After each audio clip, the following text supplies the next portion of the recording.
Welcome to the Windbridge Afterlife Science Podcast. This podcast is for educational purposes only. Be sure to check with a licensed healthcare provider when considering treatment options. Today we're doing something a little different, a radio play. Based on an insightful piece by Dr. Julie Beischel, we're diving into some common misconceptions about mediums. In this play, Chelsea will take the role of Dr. Julie, the Director of Research at the Windbridge Research Center, while Todd will play Julie's fictional Uncle Harold, a character who represents common skeptical perspectives on mediumship. To set the scene, Julie and Harold are seated around a table enjoying a family holiday meal. Let's get started. The Windbridge players proudly present. Well, actually, responses to common misconceptions about mediums. So, Julie, what is it you do again? You, talk to dead people? Well, actually, Uncle Harold, I'm the Director of Research at the Windbridge Research Center, where we study mediums, people who regularly communicate with the deceased. We conduct controlled experiments to learn more about their abilities. Well, isn't that just a fancy way of saying you work with frauds taking advantage of the bereaved? Well, actually, that's a common misconception.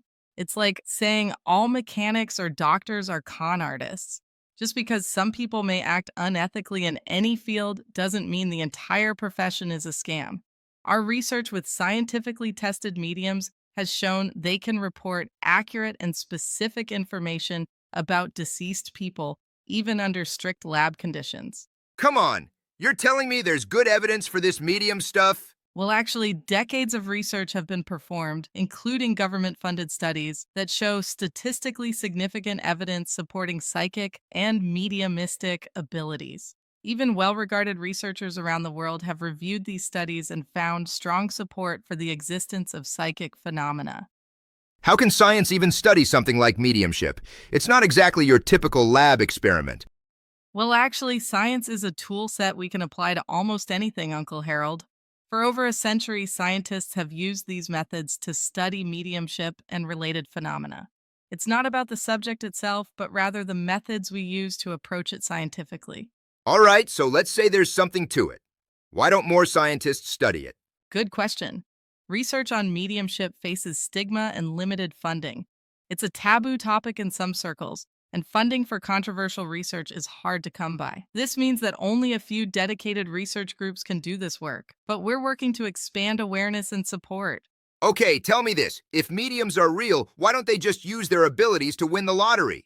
Good try, Uncle Harold, but predicting lottery numbers is not something mediums do. Mediumship is about connecting with the deceased, not predicting random events. It's like saying, if chefs were real, they'd turn rocks into pies. So you're telling me these TV mediums, then, are legit? They seem 100% accurate on screen.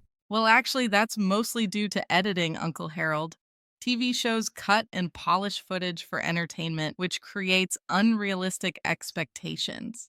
Mediumship is an unfiltered experience in real life, and accuracy depends on many factors, including the sitter's openness and expectations. Fine, but how can life after death even be possible? I mean, when the brain dies, that's it, right?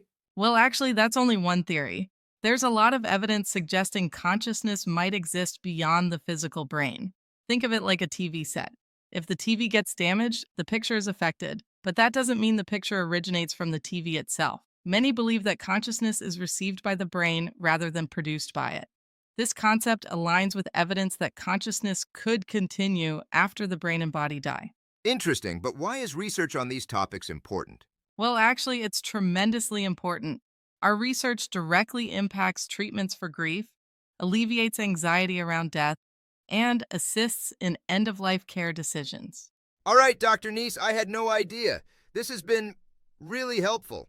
You've really changed my mind on this stuff. I mean it. So, how can I support the work you're doing? Thank you, Uncle Harold.